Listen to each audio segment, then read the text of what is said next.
Você falou exatamente o que eu estava precisando ouvir. Agora o que acha de irmos cada qual para sua casa? Viu como o Joel já voltou para o ninho? Sim, vamos, coronel, deixe-me na delegacia o próximo a ela, é bem melhor que ninguém nos veja juntos. Tem razão, Lisboa. Os dois foram conversando sobre o plano que iriam realizar no dia seguinte. Confiavam em Deus para ganhar essa batalha contra o mal. O delegado desceu do carro do coronel a 2 quadras da delegacia e foi andando até lá. Foi percorrendo as calçadas, respirando profundamente o ar noturno mais refrescante que vinha do mar. Observava as pessoas caminhando livremente pela orla da praia, algumas sorrindo abertamente, outras mais sisudas sentadas nos bancos pensando na vida. Ele pensava: meu Deus! Como fizeste pessoas tão diferentes, tanto na maneira de ser, de pensar, de agir. Pensava em sua esposa e nos filhos que estavam acolhidos na casa dos pais dela em segurança. Parou para olhar o mar, calmo. As ondas vinham e voltavam arrastando consigo partículas de areia para depois em seguida trazê-las novamente. Olhou para os coqueirais carregados de cocos e pensou: como a natureza é linda! Pena que os homens não lhe dão o devido valor e nem a preserva como merece. Como seria bom se todos pudessem viver em perfeita harmonia. Com certeza, esta vida seria imensamente mais bela. Respirou fundo, lembrou-se de que ainda tinha mais um trecho para caminhar, pois havia saído do seu percurso para poder respirar o ar puro e renovador, que pudesse lhe dar as forças que exauriram durante o seu trabalho, diante dessa conturbada situação tão desgastante. Ele procurava olhar essa natureza tão bela, respirar profundamente o ar puro e com as energias renovadas, retornar ao seu projeto que sonhara desde criança. Ser delegado para trazer a paz na vida das pessoas. O Livro dos Espíritos. Questão 278. Os espíritos das diferentes ordens se acham misturados uns com os outros. Resposta: sim e não. Quer dizer, eles se veem, mas se distinguem uns dos outros. Evitam-se ou se aproximam, conforme a simpatia ou a antipatia que reciprocamente uns inspiram aos outros, tal qual sucede entre vós. Constituem um mundo do qual você é pálido reflexo. Os da mesma categoria se reúnem por uma espécie de afinidade e formam grupos ou famílias, unidos pelos laços da simpatia e pelos fins a que visam. Os bons, pelo desejo de fazerem o bem, os maus, pelo de fazerem o mal, pela vergonha de suas faltas e pela necessidade de se acharem entre os que se lhes assemelham. Capítulo 24. As precauções. A noite seria maravilhosa para aqueles que têm a consciência tranquila do dever cumprido e cheia de porquês e senões para os que seguiram pelos atalhos da vida, persistindo no que se faz, não lhes trazendo a alegria do bem-estar e a sensação de algo inacabado, algo a ser feito. Para o delegado Lisboa seria uma noite de completo refrigério, porque fazia da sua profissão uma missão e ajudava aqueles que precisavam dele. Ele partia do seguinte princípio: se este ser humano agiu dessa maneira, eu preciso descobrir em que época da sua vida ele se desvirtuou e por que isso aconteceu, para tentar reerguê-lo e retomar novamente ao caminho de onde jamais deveria ter saído, o do bem, da moralidade dos justos. Em sua casa, pensava com saudades da esposa querida, que abdicava das funções de sua profissão para ajudá-lo a cuidar dos filhos ainda pequenos. Ele sabia que essa fase iria passar e ela recomeçaria as suas funções profissionais, além das maternais que sobrepujavam em sua vida sobre os demais interesses. Momentos de lembranças, de saudades profundas e de gratidão a ela e a Deus por ter lhe proporcionado essa esposa e os filhos tão belos. O delegado Lisboa não via a hora de poder atuar sobre essa organização e prender o bando todo. Ficou pensativo em imaginar os perigos que o coronel passava, tendo seus inimigos como companhia e o funcionário diariamente vigiando os seus passos. Pedia a Deus que os protegesse nessa missão difícil, que ainda iriam travar nessa verdadeira batalha contra o mal. Retornando à casa do coronel, percebemos a alegria da esposa quando recebeu de presente o carro que ela tanto lhe pedia, porque precisava sair e ir às compras e o marido sempre trabalhando, era um empecilho para realizar o que desejava. Ela havia recebido o presente das mãos do funcionário da concessionária que lhe entregou a carta. Agradeceu o presente, deixando o rapaz feliz com essa situação inusitada, única em sua vida. Nunca havia ido entregar um presente desse tamanho e com essa qualidade a alguém. Quando ele saiu, ela abriu o envelope que continha. Querida Deodora, este é o presente que lhe dou como prova do meu amor e do reconhecimento de sua dedicação por mim e pela nossa família. É um presente antecipado. Sei que fará o seu aniversário no final de semana. Tive vontade de lhe fazer essa surpresa. Obrigado por tudo e parabéns mais uma vez. Beijos do seu esposo Vergueiro. Deodora chorava de emoção, colocou o papel dentro do envelope e o beijou. Abriu o carro, olhou dentro dele e imaginou que estava tendo alguma crise, um possível sonho, quase não acreditou que fosse verdade. Caiu em si quando viu outro carro igual ao seu, apenas com a cor diferente entrar na garagem. Percebeu que Vergueiro havia vendido o carro dele e comprado os dois que estavam na garagem. Vergueiro desceu do carro e disse: Gostou da surpresa, Deodora? Seu maluquinho que fez? Deodora: Achei que aquele carro era muito grande para nós dois e caro também. Agora temos dois carros e você tem o seu também. Gostou do presente? E maravilhoso, Vergueiro. Uma surpresa que jamais esquecerei na minha vida. Muito obrigado, meu marido, pelo presente, pelas palavras, por você existir. Vergueiro riu e demonstrou através de suas palavras o quanto a esposa era importante para ele, para a família. Surpresas, momentos de gratidão, revelação, selaram a vida deles para sempre. Vergueiro estava realizado. Havia se livrado do carro anterior que lhe dava asco em lembrar a sua origem alegre por poder dar à esposa essa satisfação imensa em ganhar o seu primeiro carro em seu nome. Deodora olhava a documentação e dizia: Eu nem acredito que isso seja verdade, Vergueiro, até nos documentos tem o meu nome.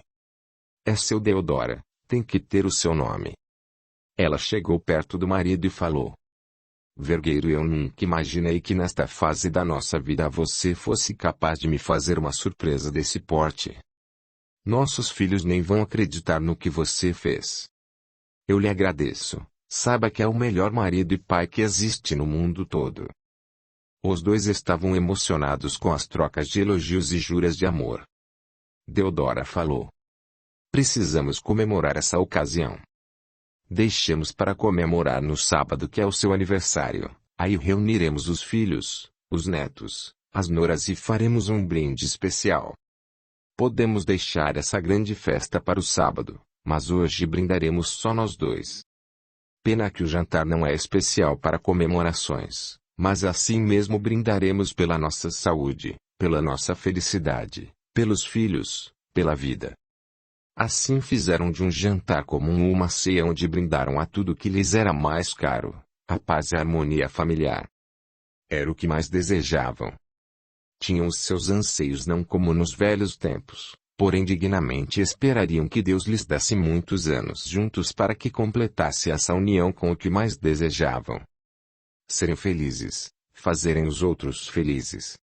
O amor que existia neles era grande e a compreensão também, e dava-lhes imensa a vontade de poder viver eternamente, eternizando dessa maneira, esse sentimento imenso que lhes possibilitava ainda sonhar com um dilatado período juntos, revivendo o amor das belas épocas nas juras de amor e carinhos que faziam um ao outro. A velhice é algo que transcende o ser humano. Nessa fase, ele já viveu e passou por todas as fases anteriores e ainda pode aspirar pelo futuro, carregando consigo as suas experiências, os seus feitos, as suas conquistas pessoais, abrindo as portas para um entardecer belíssimo em suas vidas. O alvorecer ainda faria parte delas, pois um novo amanhã em breve surgiria, repleto de novidades, de feitos e surpresas também. Sabemos que as surpresas podem ser agradáveis e são as que mais gostamos, porém o contrário também acontece e sequer gostaríamos dessa possibilidade diante de nós. Logo cedo Vergueiro estava com a sua roupa especial para o trabalho, Ele tinha um porte especial, era alto, forte, dando-lhe altivez quando caminhava com os passos firmes. Deodora olhava o marido e despediu-se dele com o coração apertado de dor. O que é isso, minha velha? Não sei o que é, nem deveria estar assim. Tivemos uma noite maravilhosa, você me deu essa bela surpresa, mas sinto um aperto no peito que não sei explicar. Deixe disso, Deodora. Eu estou bem. JG/vertical J parágrafo sei disso, está muito bonito também. Eu agradeço essa parte. Ele falou rindo e ela desmoronou chorando muito. Vergueiro precisou conversar com ela e perguntou se queria ir ao médico. Não, eu não preciso ir ao médico, eu só quero que me prometa que vai se cuidar hoje mais do que nos outros dias. Eu ficarei orando e pedindo a Deus que te proteja e afaste de você todos os perigos. Se isso te faz bem, Deodora, faça porque todos precisamos da ajuda de Deus. Ele pensou. Principalmente no dia de hoje. Até parece que Deodora teve algum pressentimento. Despediu-se da esposa e foi para o trabalho, preocupado com os pressentimentos de Deodora. Sabia que ela era preocupada em demasia, porém quando ficava nesse estado, com certeza as coisas aconteciam. Procurou disfarçar a preocupação quando entrou no prédio onde trabalhava e cumprimentou os funcionários como sempre. Joel se aproximou dele e fez-lhe a seguinte pergunta. Coronel, o senhor sabe da reunião que será realizada hoje, não? Sim, eu estou a par. Obrigado por me lembrar. Aquela resposta foi suficiente para que o rapaz se tranquilizasse diante do que ele havia ouvido no dia anterior. Está certo, coronel, vamos trabalhar. Acho que hoje teremos que sair mais cedo, porque o galpão em que será realizada a reunião fica bem longe daqui e o chefe não gosta de atrasos. Vergueiro não fez sinal de surpresa e comentou. Quanto tempo você acha que levaremos para chegar lá? Creio que uns 20 a 30 minutos, depende do trânsito. Está certo, Joel, acho melhor nós nos anteciparmos já que o chefe não gosta de atrasos, chegaremos primeiro que ele. Bem, agora vamos ao trabalho. Cada um foi para sua sala. Vergueiro estava ansioso para conversar com o delegado e ver se ele havia conseguido realizar parte do seu plano, porém nesse momento não poderia sair. Deixou que o Joel se compenetrasse no seu trabalho e fez o mesmo esquecendo-se até do horário do almoço, quando esse rapaz veio bater à sua porta para avisá-lo de que iria almoçar em casa e talvez demorasse um pouco para voltar. Não se preocupe, Joel, vai almoçar, vê estes papéis. Pois é, tenho mais este monte e este aqui para resolver e tomar as medidas cabíveis. Não sairei daqui tão cedo. Está bem, coronel. Eu irei então. Bom almoço, Joel. O rapaz saiu dirigindo-se para sua casa conforme havia dito. O coronel aproveitou a deixa e foi à delegacia encontrando o delegado Lisboa tomando as últimas providências sobre a reunião que seria realizada. Como está, coronel? Um pouco assustado com tudo isso. Hoje a minha esposa teve uma reação que me deixou triste.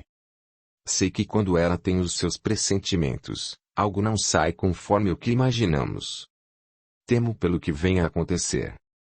Se eles estiverem armados como imagino, com certeza teremos tiros, feridos e até mortes.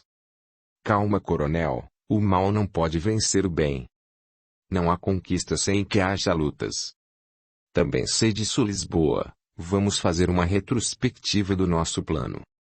Coronel, gostaria que o senhor utilizasse um colete à prova de balas por debaixo do seu uniforme.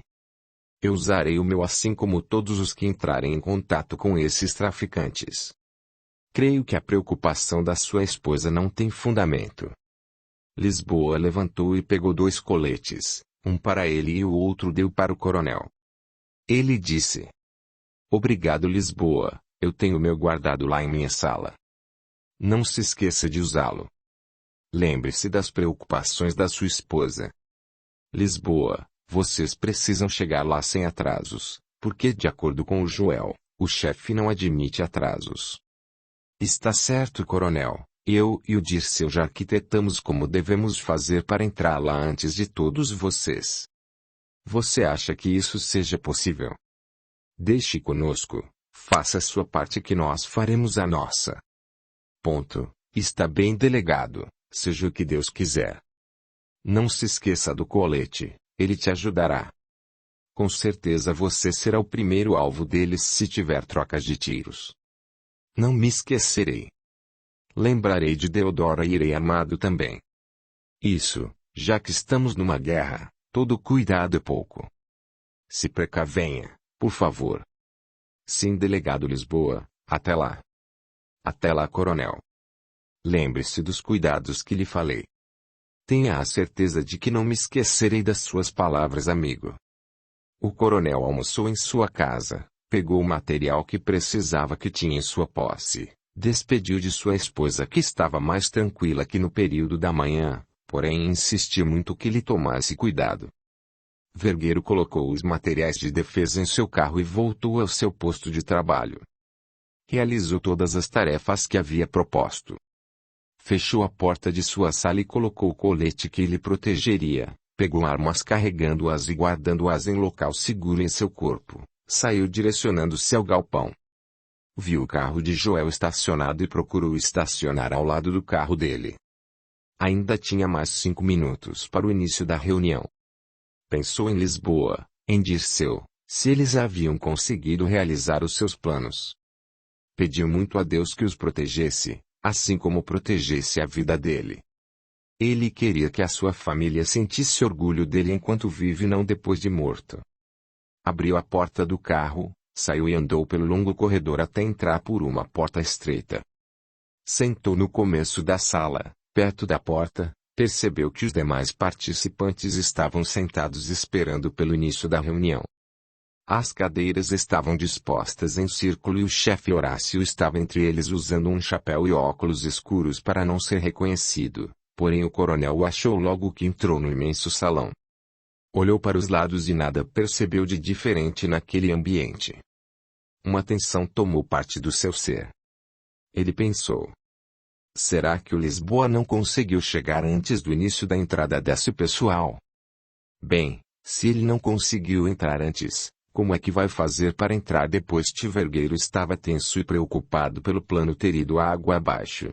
Respirou fundo e esperou pelo início da reunião. Ele confiava no delegado Lisboa, no delegado Dirceu e em Deus. Pediu-lhe ajuda e esperou o início da reunião que não seria esquecida por muitos dos presentes e que faria um diferencial imenso na vida de todos, incluindo-se aí, de muitas vidas inocentes. O Livro dos Espíritos. Questão 454-A. Pode esta faculdade, em alguns casos, dar a presciência das coisas? Pode. Também dá aos pressentimentos, pois que muitos são os graus em que ela existe, sendo possível que num mesmo indivíduo existem todos os graus, ou em alguns somente. Capítulo 25. A reunião. A cada situação que faz parte do nosso cotidiano, em tudo, mostra a sabedoria de Deus agindo em nossa caminhada. Observe que na natureza, até nos vegetais, também assim se opera. Está chegado o tempo do outono da vida, quando as folhas amarelam e jazem na terra, possibilitando o nascimento futuro de uma nova folha cheia de viço, que embelezará novamente a vida, a árvore, a natureza. Com o ser humano também assim concorre, para que esse proceder seja efetuado, livremente de acordo com o que nos está reservado. Portanto, lembre-se de que não há uma folha sequer que caia ao chão sem que seja a vontade do Pai. Na imensidão do universo, observamos essa manifesta vontade ocorrer diariamente. Uns partindo para o seio, para a pátria espiritual de acordo com a nossa pequena visão do futuro e dos desígnios do Pai, cedo demais. Jovens com tanto vigor para ter um futuro maravilhoso, de acordo com os homens, porém diante de Deus, o seu retorno se efetuou no momento propício do término das suas ações terrenas, retornando ao mundo maior no plano espiritual realizar novos aprendizados que possibilite o seu adiantamento e evolução.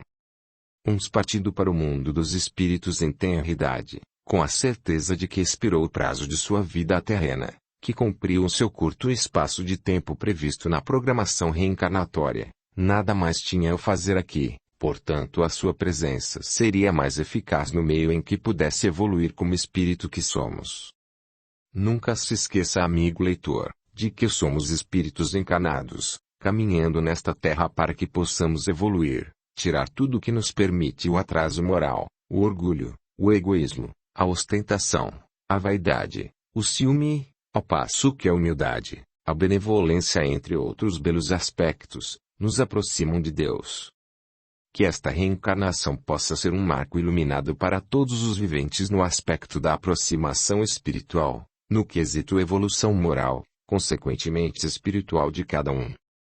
Não devemos nos esquecer, entretanto, que é a justa decisão de Deus, portanto não devemos nos ater às pequenas causas, postergando dessa maneira o grandioso projeto da nossa existência perante aqueles que necessitam de nossos cuidados, orientação, soerguimento, tudo que a cada dia temos a oportunidade de vivenciar em cenas na nossa vida. A hora é esta, o momento é este, vamos pensar um pouco no marasmo moral em que a sociedade humana se encontra. Cada um, fazendo um pouquinho que seja a sua parte para melhorar este mundo, tenha certeza de que valerá o seu esforço, totalizando em um mundo melhor, onde haverá esperança de um novo porvir para todos. Situados nesse pensamento estavam Lisboa, Dirceu com os soldados apostos, esperando pelo sinal que seria dado pelo delegado, para pegar os meliantes da vida alheia, desprevenidos nessa reunião que havia sido iniciada. Audiolivro realizado pelo canal Surya Chand Audiobook. Horácio, disfarçado, proferia algumas palavras, tendo como princípio a repressão ao grupo, para não deixar que fosse dito o combinado para terceiros. Ele dizia: vocês são capazes e responsáveis em realizar a tarefa que são incumbidos. Cada grupo tem aqueles que agem nos setores determinados desta cidade. Não admito que algo saia errado, senão a família de vocês será punida exemplarmente e depois aquele que errou. Não é preciso que isso aconteça, porque cada um que aqui está sabe perfeitamente do que eu sou capaz de fazer e tenho as pessoas que fazem os serviços sem que eu suje as minhas mãos. Sabem perfeitamente que dentro de alguns minutos os meus homens trarão parte de um carregamento que veio para nós distribuirmos nesta região. O produto deverá ser bem cuidado para que não estrague. Quero que seja entregue ao consumidor com a qualidade com que me foi entregue. Continuou. Se precisarem de mais produtos, realizaremos outra reunião e distribuirei novamente. Não quero que falte no mercado esse produto para não entrar um outro concorrente. Vocês já ouviram dizer do Luiz Anacleto, não? Então, ele está querendo ocupar o meu lugar e tirar o ganho de todos da nossa equipe. Não façam corpo mole, a nossa organização é a melhor da região. Todos ouviram calado o que Horácio dizia.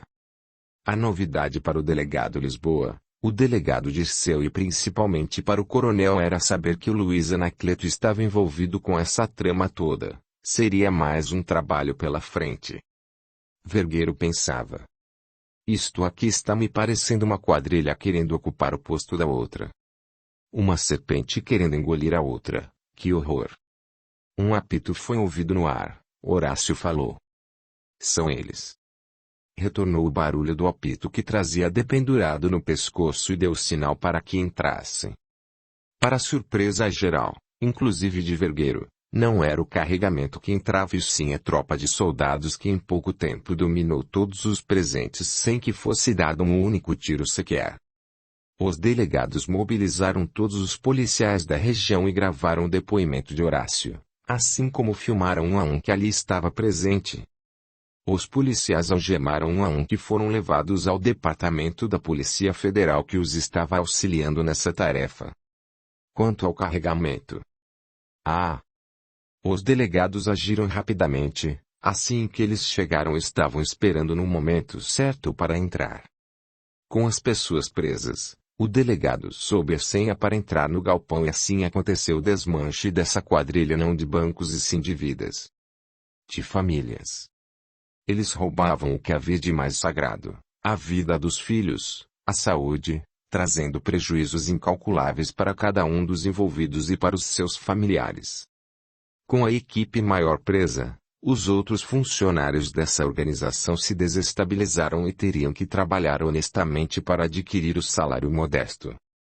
Alguns foram presos, também como o Sérgio e o Estevão, que faziam esquema de vendas e distribuição dos produtos nas escolas. Para os delegados não foi difícil desbaratar a iniciante organização de Luiz Anacleto, que acabou sendo preso também. O delegado Lisboa junto com o colega de profissão Dirceu, estavam satisfeitíssimos. Haviam conseguido limpar, tirar da sociedade as pessoas que agiam na contramão do bem-estar de cada integrante da sociedade, principalmente os mais prejudicados eram os jovens, que ficariam sem o produto. Automaticamente seria feita a desintoxicação do seu organismo desses produtos que acabam com a vontade em ser alguém, capaz no presente e no futuro. Foram dias de atividades diante desse caso e que finalmente, ficaram livres dessa organização. Lisboa, por quanto tempo esta cidade e região ficará livre desses marginais? Não sei, delegado Dirceu, sei que pelo menos algum período de paz nós teremos. Sei que essa luta será diária, porque sempre haverá algum vivaldino que não respeita a vida alheia, nem o bem-estar da família, nem a sociedade, para manter outro esquema próximo a esse. Sabemos que o bem sempre vence o mal e Deus nos possibilitará que vençamos sempre. Também espero que Deus nos ajude a manter a paz, a ver as famílias e os jovens felizes. O que você me diz sobre o tratamento que vão efetuar em relação ao coronel? Dirceu, eu acho justo. Veja, ele está preso assim como os demais. Só que ele nos ajudou a desmantelar essa organização, então por isso, a pena dele será menor do que os demais. Ele teve uma má decisão em aliar-se a essa organização e terá que pagar por isso, assim como os outros. Você viu a repercussão que tudo isso teve? Saiu noticiário nos jornais, televisão. O Brasil inteiro ficou sabendo o que aconteceu em nossa região. Isso foi muito bom, serve de alerta para que outros delegados façam a parte deles. Dirceu, a nossa profissão é muito abrangente, temos à nossa disposição um leque de informações nas quais poderemos e devemos agir, cumprindo fielmente as nossas funções. Graças a Deus agora já estou com a minha família em casa, posso respirar mais livre e sei também que Ele continuará nos protegendo. Lisboa, já passou um mês da apreensão que fizemos, crê que devamos fazer ostensivamente essa operação? Sim, Dirceu. Acredito que somente dessa maneira podemos deixar a nossa população mais sossegada. A nossa parceria deu certo, você me ajuda a fazer esse trabalho aqui e eu ajudo em sua cidade. Enquanto pudermos faremos esse serviço. Sei que vai além da nossa alçada. Mas não creio que alguém vá achar ruim conosco em agir em setor que não é designado se estamos fazendo o bem, não acha? É claro que sim, Lisboa. Agora eu vou fazer uma visita a uma família que precisa de mim. Quem é, Dirceu? Horas. É a minha, claro. Tanto eu quanto você ficamos sem a nossa família nesse período conturbado. Vou embora e encontrá-los. Nada paga a alegria da minha esposa e dos meus filhos. É por isso que eu vou continuar nessa luta, amigo. Sabe que também vou fazer uma visita. Sei disso, amigo. Graças a Deus poderemos respirar mais aliviados. É verdade, Dirceu, a Eleonora é a verdadeira luz que me ensina, que me dá forças a prosseguir nesse ideal. Os meus meninos deverão crescer num ambiente onde essas influências não existam. Pelo menos continuarei trabalhando nesse sentido, para que só haja a paz, a tranquilidade para que os filhos cresçam sadios, tornem-se homens respeitáveis e principalmente probos, responsáveis diante do que Deus lhes deu. O direito de viver, de lutar pelos seus direitos cumprindo-os fielmente. No final do expediente, Lisboa retornou ao seu lar. A casa era a mesma, porém o brilho próprio da alegria dos filhos, da esposa Eleonora, dava-lhe a sensação de estar novamente em seu paraíso particular. Como seria bom se todos pudessem retornar à sua casa e encontrar essa alegria, essa satisfação de ostentar o dever cumprido, O lar verdadeiro com as pessoas queridas esperando-o em seu paraíso particular. Retornando à família do Coronel Vergueiro, percebemos a tristeza estampada no rosto de Deodora, após visitar o marido na cela especial. Ela não sabia da conduta do marido. Envergonhava-se diante de todos pelo mau procedimento dele perante os superiores, perante os funcionários, os subalternos. Sentia-se pequenina após cada visita que fazia a ele. Porém não poderia jamais deixá-lo sem sua presença, sem as suas visitas. Estava sendo muito difícil para ele enfrentar os filhos com essa carga imensa de vergonha a carregar. Esse peso imenso em suas costas, os filhos não queriam saber notícias do pai, nem sequer visitá-lo eles faziam questão. O filho mais velho tinha passado terríveis dias com a abstinência do seu filho e não perdoava o pai ter sido conivente, por algum período, com aquela organização. Deodora procurava de todos os meios fazê-lo mudar de ideia e visitar o pai, porque havia se arrependido do que tinha feito e ajudado a polícia a prender os traficantes. Ela insistiu tanto que o filho disse: "Mamãe, a senhora sabe o quanto meu filho está sofrendo. Acha que eu perdoaria o meu próprio pai que se associou com esses caras?" "Não, minha mãe, nesse aspecto eu nunca o perdoarei. Ele maculou o cargo dele, perdeu o sentido do que ele representava para mim. Sei que é o meu pai, devo-lhe respeito, mas não aceito, nem aceitarei jamais o que ele fez." "Filho, eu não espero que você aceite, eu também não aceito o que ele fez. Eu quero que ele sinta que a família está sofrendo sim, mas que ele ainda é o seu pai. Não esqueça que assim como estamos envergonhados, ele também sente vergonha do que fez e já está pagando pelos seus erros." "Mamãe, eu não sei se conseguirei." "Meu filho, não somos perfeitos e caímos em erros constantemente. O seu pai caiu em erro infelizmente, porém arrependeu-se, ajudou a exterminar aquela organização e agora paga pelo seu erro. Ele não está bem, temo pela saúde dele. Se ele vier a morrer, como você ficará diante dessa maneira irredutível? Ele errou, está pagando pelo erro, mas é o seu pai que tanto o ama. Sei que daria a vida para não ver a família dele sofrer pelo que fez. Eu vou pensar, mamãe. Não sei se devo." "Filho, eu conversei com o seu irmão e ele irá visitá-lo amanhã, por que não vão juntos vê-lo?" "Pode ser, vou conversar com o Lauro e depois decidirei." "Filho querido, penso que o seu pai já está velho e precisa da presença da família. Não o apoio, porque ele sabe perfeitamente o que fez, mas ter a família por perto poderá ajudá-lo a se reanimar e ter força para lutar, bravamente, para conseguir sair dessa triste situação na qual se envolveu." "Está certo, mamãe. Eu irei visitá-lo com o Lauro." "Obrigado, meu filho. Agora vou para casa, não me sinto bem. Ando muito nervosa com tudo isso acontecendo. Vou levá-la ao médico, mamãe." "Não será preciso, meu filho. Vou fazer um chá, tomar um calmante e dormir. Acho que preciso dormir para ver se consigo acordar melhor, com mais disposição para enfrentar esses problemas junto com o seu pai. Eu devo isso a ele. O companheirismo e o amor acima de tudo. Assim como vocês, o pai acima de tudo." "Está bem, mamãe, então vá. Se precisar de ajuda me telefone. Quer que a Aninha vá ficar com a senhora?" "Não é preciso, meu filho. Sem me cuidar, além do mais, vocês precisam dela." Deodora voltou para casa insatisfeita com tudo o que estava acontecendo. Olhou para os carros na garagem e chorou muito. As lágrimas lavaram a sua alma e diminuiu a dor que sentia no peito. Ela falava baixinho. "Por que, Vergueiro, por que você fez isso comigo, com você, com os nossos filhos? Sempre tivemos uma vida confortável, sem luxos é verdade, porém, era uma vida tranquila, éramos felizes. Por que entrou nesse caminho errado? Quando foi que errou? Por que errou?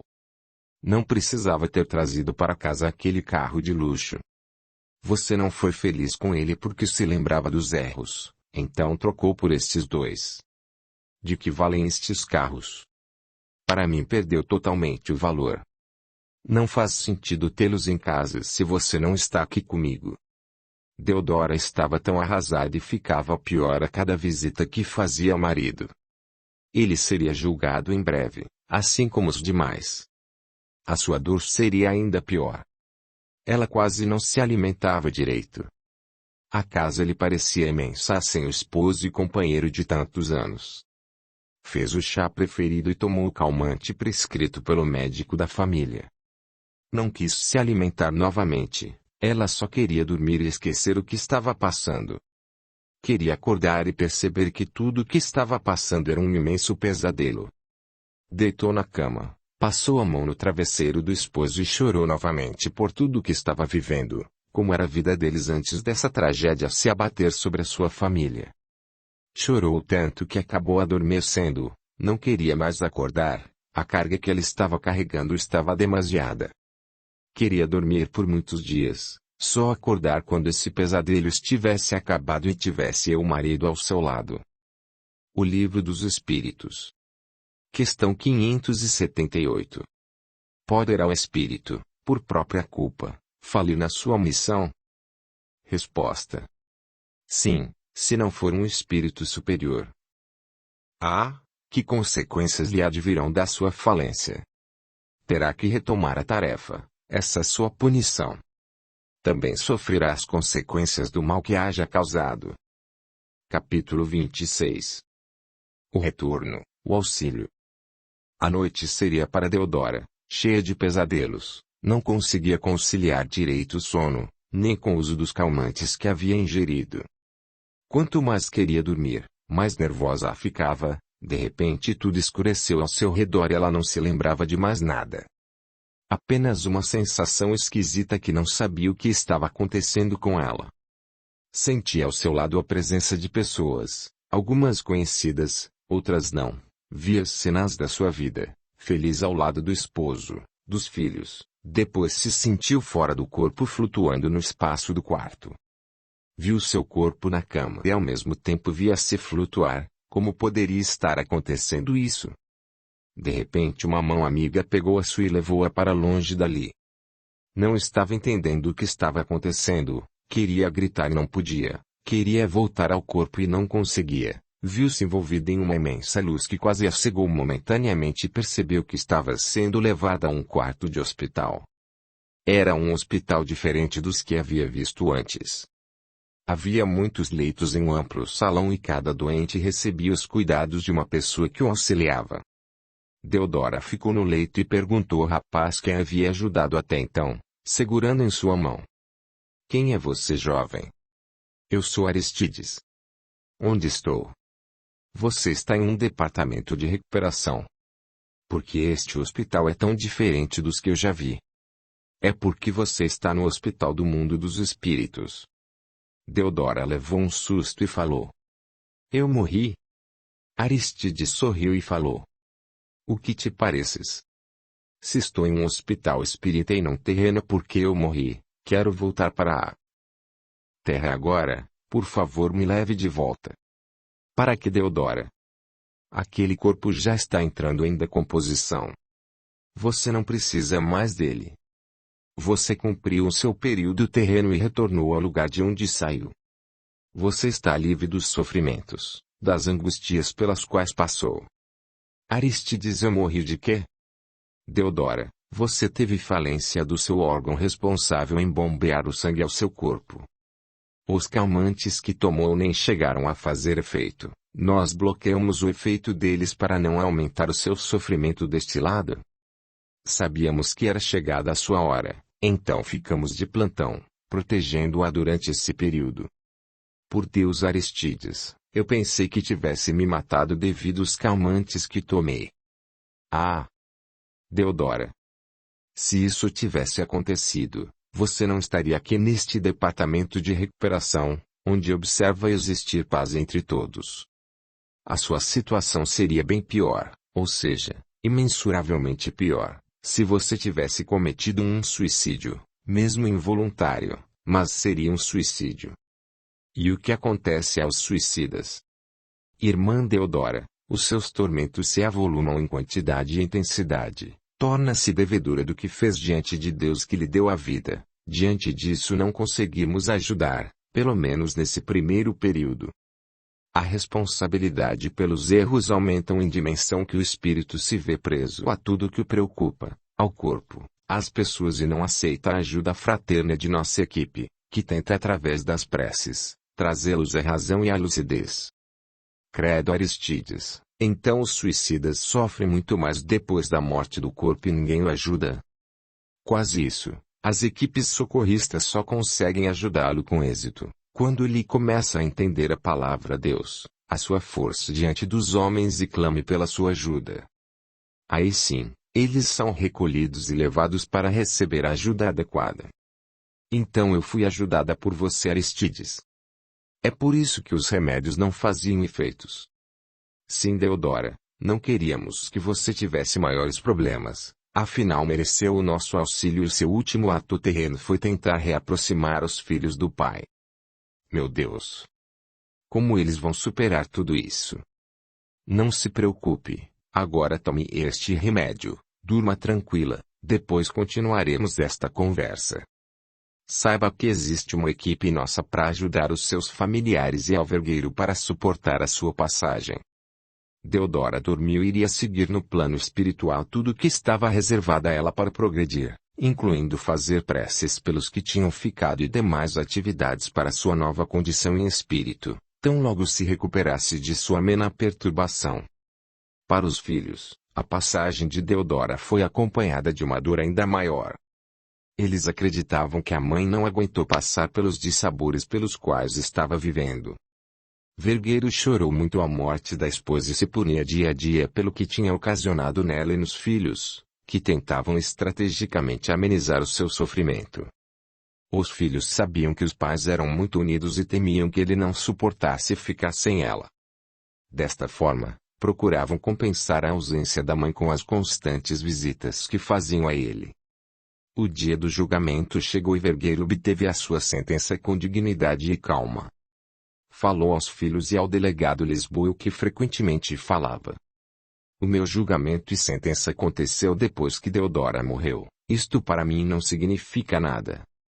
Seria muito melhor Deus me levar para junto dela. Os filhos choravam ao vê-lo desse jeito. Lisboa tentou se recompor, havia de certa forma, construído um vínculo de amizade com eles. Diante do ocorrido ele falou. Calma, Vergueiro. Saiba que cada um tem o dia do seu retorno. Deus sabe o que é melhor para cada filho.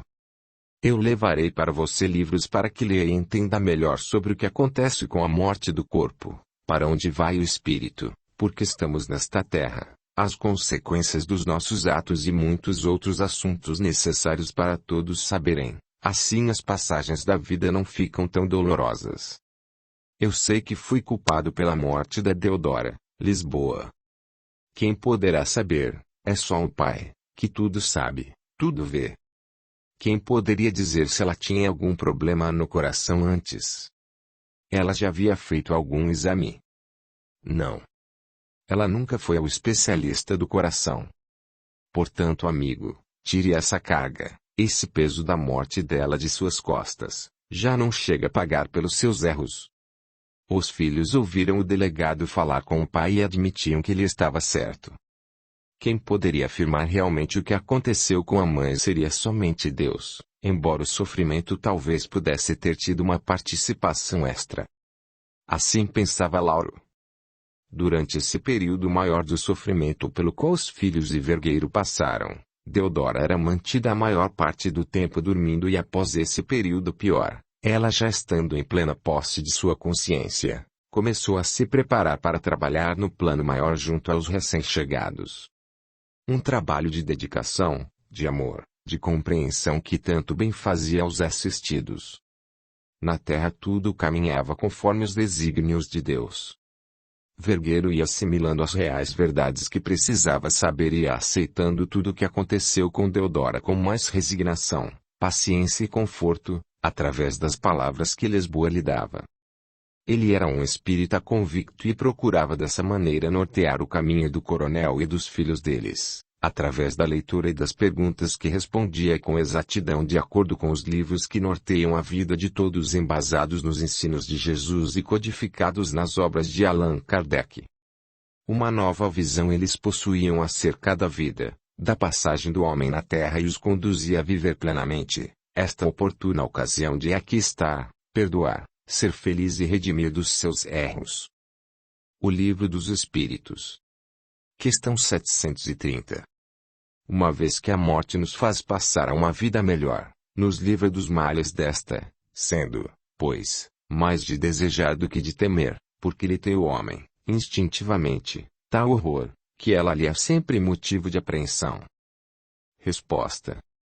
Já dissemos que o homem deve procurar prolongar a vida, para cumprir a sua tarefa. Tal motivo porque Deus lhe deu um instinto de conservação, instinto que sustenta nas provas. A não ser assim, ele muito frequentemente se entregaria ao desânimo. A voz íntima, que o induz a repelir a morte, lhe diz que ainda pode realizar alguma coisa pelo seu progresso. A ameaça de um perigo constitui aviso, para que se aproveite da dilação que Deus lhe concede. Mas, ingrato, o homem rende graças mais vezes à sua estrela do que ao seu Criador. Capítulo 27. As oportunidades.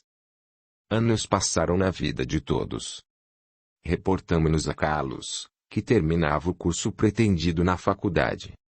Uma ocasião de festa para Lisboa, juntamente com a família, Otávio que já havia vendido a casa em que vivia com a mãe e comprado outra menor, onde agora vivia com a esposa. Nesse período, ele havia reencontrado com aquela quem amava e declarou-se, culminando após um período de namoro, no seu casamento. Finalmente Otávio encontrou no seu grande amor o ponto de apoio que precisava e julgava-se o homem mais feliz da face da terra. A sua irmã Imaculada havia finalmente encontrado uma casa pequena, mas suficiente para abrigar a sua família de modo condizente com a vida que levava, sem pagar o aluguel, sobrando dinheiro para custear bom ensino aos filhos. Juvenal e Anália passavam os períodos da vida deles revezando entre a cidade em que sempre moraram e a cidade onde Carlos se estabelecera. Juvenal ainda tinha esperanças de que um dia Carlos retornasse para casa e quem sabe, cuidasse dos negócios da família. Juvenal e Anália estavam radiantes na data da formatura de Carlos. Finalmente ele havia vencido em tudo que o prejudicava e havia se tornado um novo homem, trabalhador e respeitado por todos. Ele tinha alguém especial nesta festa de formatura. Alguém que segurava os seus braços firmemente, porque estava muito emocionada, a sua querida Estela, compartilhava com ele esses momentos belíssimos de vida. Carlos dançou a valsa primeiro com sua mãe Anália que chorava de emoção, deixando todos emocionados. Afinal, houve tanto sofrimento de ambas as partes para finalmente ter Carlos sadio novamente, recuperado, para enfrentar a vida e ele o fez por merecer. Lutou bravamente com tudo que o prejudicava, vencendo e tendo como mérito essa conquista. Juvenal ao lado de Lisboa dizia: "Veja Lisboa, tudo o que está acontecendo nesta noite é mérito seu." Juvenal: "O mérito é de Carlos que lutou e venceu. Teve força interior e a fé em Deus para ajudá-lo.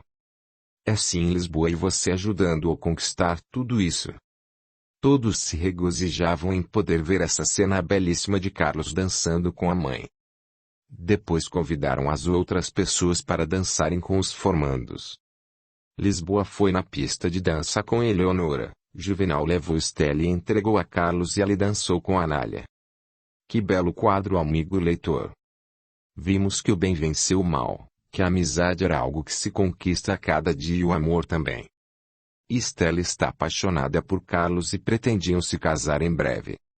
Seria uma união desejada e esperada, principalmente por Carlos, seus pais, Lisboa e os familiares de Estela, que estavam participando dessa festa de formatura.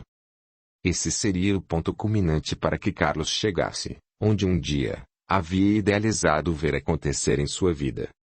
Casar-se com alguém a quem muito amasse e ser retribuído em seu amor, completaria o seu sonho. Uma oportunidade de provar que tudo aquilo de bom que desejamos, se torna realidade se agirmos corretamente e nos esforçarmos para que tal realidade aconteça. Seria feita uma festa na cidade em que Carlos e Estela escolheram os amigos e familiares como convidados. Nada tão suntuoso como Anália desejava para o seu único filho, porém respeitaria o desejo dele. Um belíssimo casamento uniria essas almas que teria muito a aprender na convivência diária, a repartir o amor, a doar-se, compreender, auxiliar, aprender a serem pacientes, caridosos, querer ver o outro feliz. Enfim, o casamento é uma bela escola onde o principal agente, o amor, selaria todos os fatores para que a paz e a harmonia se estabelecesse no casal. Temos diante de todos a responsabilidade que essa união implica, não somente ao parceiro, mas principalmente aos frutos gerados vindos desse amor, dessa união sagrada. Os filhos.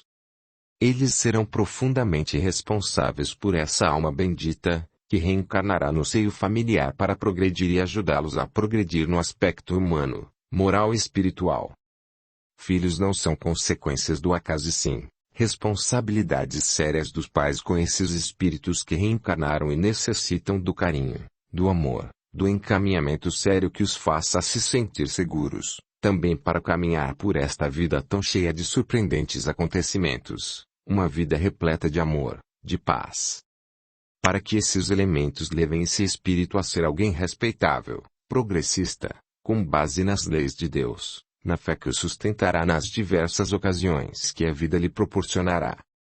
Temos diante de todos nós, os fatores imprescindíveis para que se estabeleça no meio familiar esse vínculo imortal entre todos esses espíritos encarnados, que fazem os seus papéis, de pais, mães e filhos. Diante de Deus, todos somos seus filhos, portanto irmãos perante o Eterno, que nos guia e nos ilumina diariamente nas conquistas, nos sofrimentos, na superação dos obstáculos, em tudo, enfim, para que possamos atuar neste palco terreno, com as nossas missões e vivendo os nossos papéis como filhos do mesmo Pai. Retornando ao casal Orlando e Etelvina, durante esse período da vida deles já haviam retornado à pátria espiritual, deixando imensas saudades às crianças do orfanato que foram beneficiadas com o dinheiro que devotaram a cada uma delas com imenso amor, deixando com o tutor, pessoa responsável em auxiliá-los em seus desenvolvimentos. Orlando, enquanto encarnado, sempre alegrou a todos com as suas piadas, até no momento de sua despedida terrena, dizia que iria contar as suas piadas junto aos anjos que iria morrer de rir com ele. Foi uma passagem triunfal. Ele havia conseguido realizar tudo o que tinha se proposto fazer e Etelvina, sua companheira, ainda realizou por mais 2 anos o que faziam.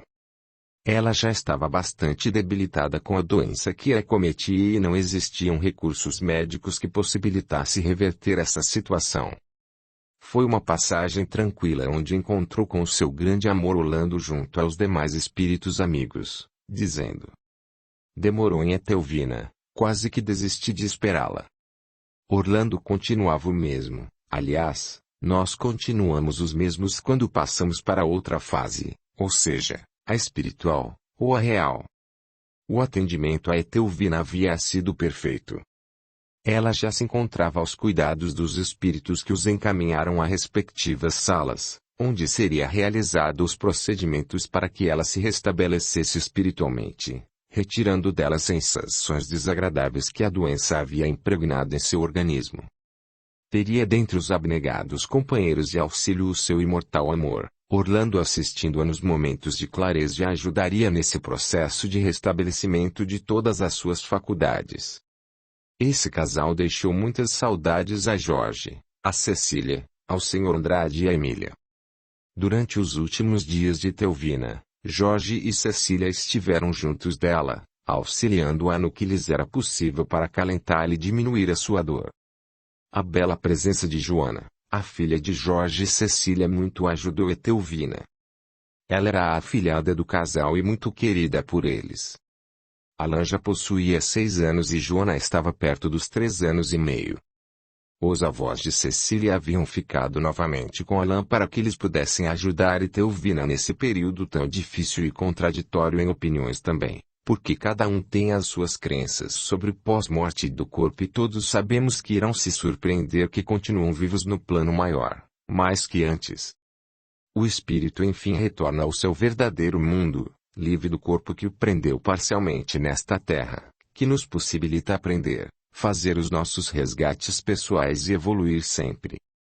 Após o desenlace de Etelvine e realizada todas as providências cabíveis, Jorge e Cecília receberam das mãos do advogado uma carta contendo uma chave dentro do envelope. Jorge emocionou-se assim como Cecília que lhe disse: "Abra o envelope, querido." Audiolivro realizado pelo canal Surya Chand Audiobook. O advogado da família ficou ao lado dele enquanto lhe lia a mensagem. Queridos Jorge e Cecília, nesta carta eu lhes comunico a minha vontade e a de Orlando, que em vida me pediu que assim o fizesse. Ele desejava que a nossa casa ficasse para a nossa afilhada Joana, que seja o porto seguro dela quando dela precisar. Façam usufruto dela enquanto estiverem vivos. Sei que a sua vontade é administrar uma grande firma. Deixamos para que você administre e seja o dono dela daqui em diante. Os outros bens que possuíamos vendemos e deixamos uma grande soma para os nossos pequenos no orfanato. Trago os avós de Cecília para viverem com vocês. Deixe que a casa da cidade onde vivem hoje seja o porto seguro quando para lá retornarem. Vocês são pessoas especiais, nos afeiçoamos a todos como nossos familiares. Sabemos que farão o bom uso do que lhes deixamos. O nosso advogado tem em mãos toda a documentação dos bens que lhes deixamos. Deus os ajude e obrigado por tudo. Muito obrigado pelos melhores anos que possibilitaram a nós dois com a amizade sincera de vocês, meus filhos. Nós os amamos. Saiba que isto não é a retribuição pelo que nos proporcionaram e sim um presente apenas, sincero que um pai e uma mãe deixaria para os filhos do coração. Abraços sinceros e obrigado por tudo. Beijos a Joana, ao Alain, ao Sr. Andrade, a Emília e principalmente a vocês, meus filhos, Jorge e Cecília. Um dia, quem sabe, se Deus nos permitir, nos encontraremos em algum porto da eternidade para nos saudar. Orlando e Etelvina, Jorge e Cecília choravam como crianças desamparadas. Joana a pequena falava: "Papai, mamãe, o que dói em vocês?" Os dois ajoelharam, abraçaram a pequena e disseram: as saudades, minha querida." O advogado os interrompeu dizendo: "Preciso realizar a última vontade deste casal tão querido, por favor, me acompanhem." Jorge e Cecília, carregando Joana nos braços, foram ao carro e seguiram o carro do advogado.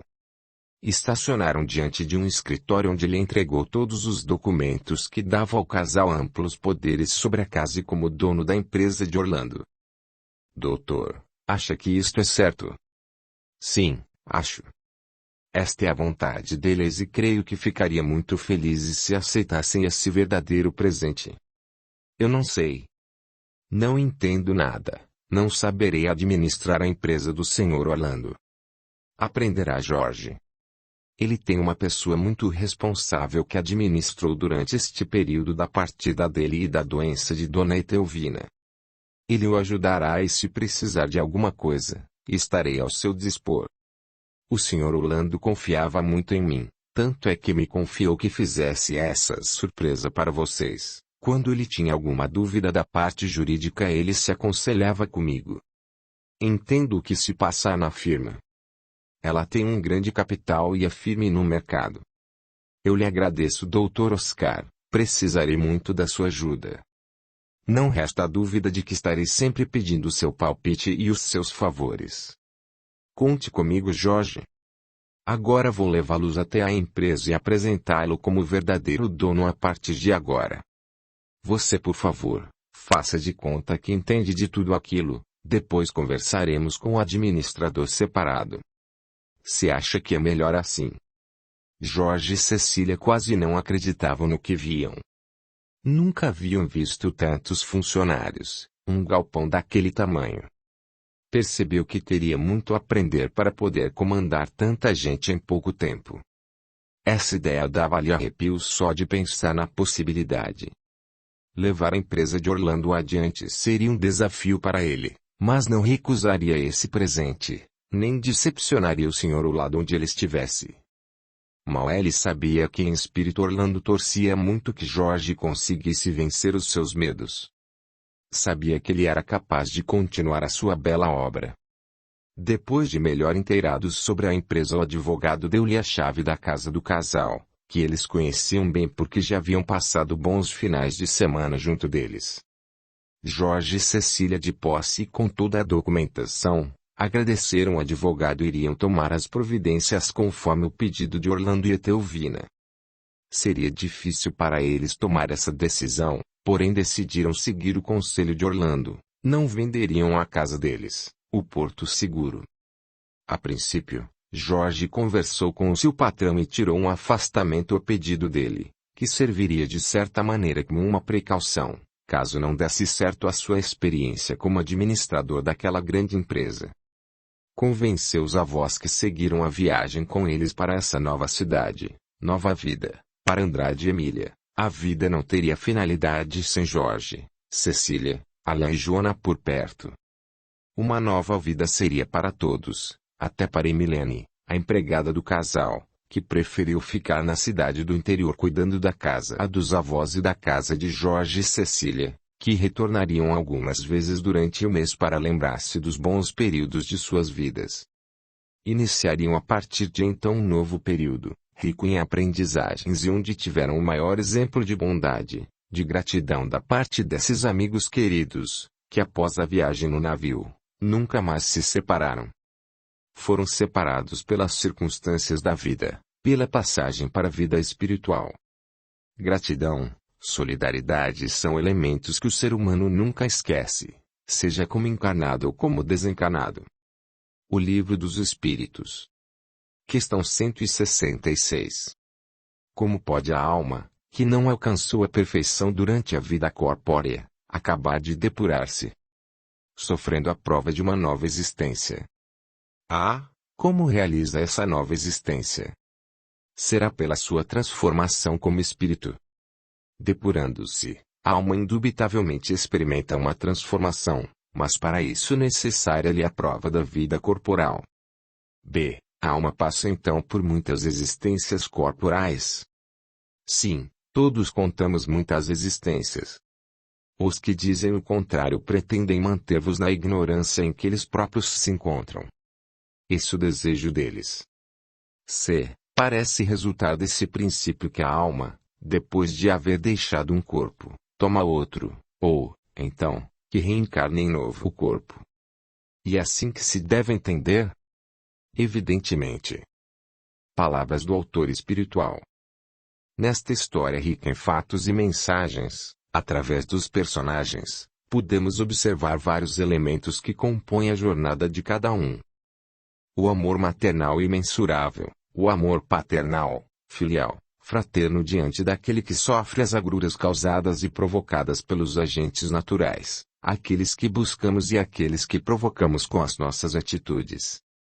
Temos diante de nós os fatores que levaram Carlos a vencer o vício, como a fé em Deus, a conquista interior de sua força para poder vencer, através do auxílio fraternal do delegado Lisboa. O poder da fé em Deus é algo tão intenso que é capaz de levar os homens a serem capazes de vencer todos os males.